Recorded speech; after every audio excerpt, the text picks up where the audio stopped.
অসমত দুৰ্যোগৰ সীমা নোহোৱা হৈছে। অসমত বিভিন্ন কাৰিকৰী বিদ্যা, বিজ্ঞান আৰু সাধাৰণ শিক্ষাত যোগ্যতাৰে উত্তীৰ্ণ হোৱা লাখ লাখ বিভিন্ন জাতি জনগোষ্ঠীৰ খিলঞ্জীয়া তথা অসমীয়া যুৱক যুৱতীয়ে নিযুক্তিৰ বাবে হাহাকাৰ কৰি আছে।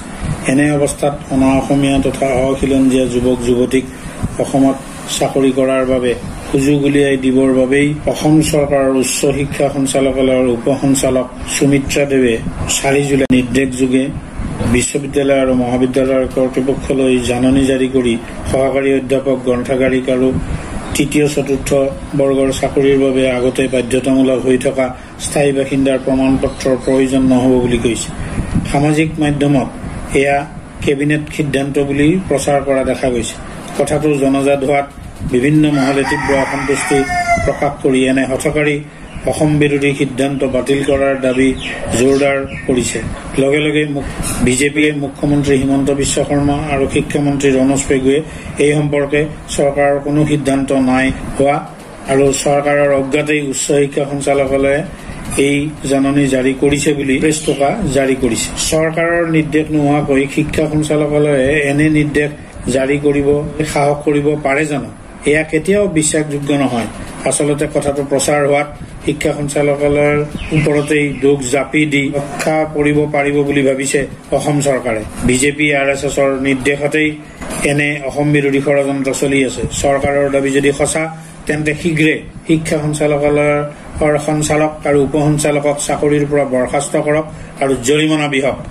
দেখুৱাওক পাৰিবনে চৰকাৰে এনে কাম কৰিব? কেতিয়াও নোৱাৰে।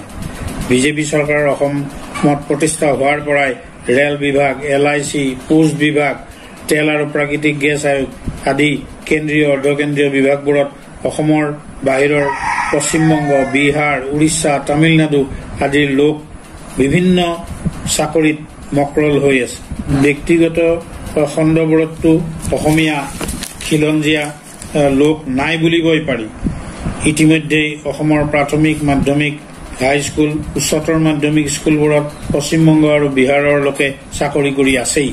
অতি কৌশলগতভাৱে অখিলঞ্জীয়া তথা অনা অসমীয়া লোকক অসমত চাকৰি কৰাৰ সুবিধা দিবলৈকে APSCত পৰীক্ষাত বাধ্যতামূলক হৈ থকা অসমীয়া ভাষাৰ প্ৰশ্নকাকত বাতিল কৰি থৈছে এই অসম চৰকাৰে। অসমৰ সকলো পৰ্যায়ৰ চাকৰিৰ ক্ষেত্ৰত স্থায়ী বাসিন্দাৰ প্ৰমাণপত্ৰ আৰু স্থানীয় ভাষা জনাটো বাধ্যতামূলক হৈ থাকিলে খিলঞ্জীয়া যুৱক যুৱতী সকলে যোগ্যতা অনুসৰি চাকৰি কৰি থাকিব পাৰিব।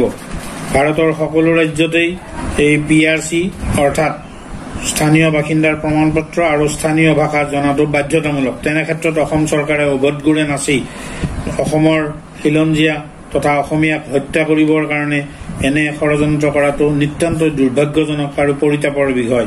অতি লজ্জাজনক আৰু ধিক্কাৰজনক কথা যে অসম চৰকাৰে তথা বিজেপিয়ে হিন্দী লবিক সন্তুষ্ট কৰিবলৈ তথা ভোট বেংকৰ স্বাৰ্থত অসমৰ খিলঞ্জীয়াক হত্যা কৰি অসমৰ খিলঞ্জীয়া যুৱক যুৱতীৰ ভৱিষ্যত ধ্বংস কৰি বৰ্তমান চৰকাৰে অনা অসমীয়া অখিলঞ্জীয়া বহিৰাগতক সুবিধা দিবৰ কাৰণে উঠি পৰি লাগিছে আৰু এয়া অত্যন্ত দুৰ্ভাগ্যজনক আৰু পৰিতাপৰ কথা।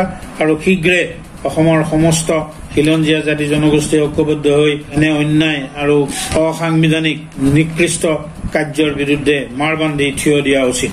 আমি অসম সন্মিলিত মহাসংঘই এনে দেশ বিৰোধী, জাতি বিৰোধী, অসম বিৰোধী কাৰ্যক তীব্ৰভাৱে গৰিহণা দিছো আৰু এই কাৰ্য শীঘ্ৰে বন্ধ কৰিবৰ কাৰণে আমি অসম সন্মিলিত মহাসংঘই দাবী জনাইছো।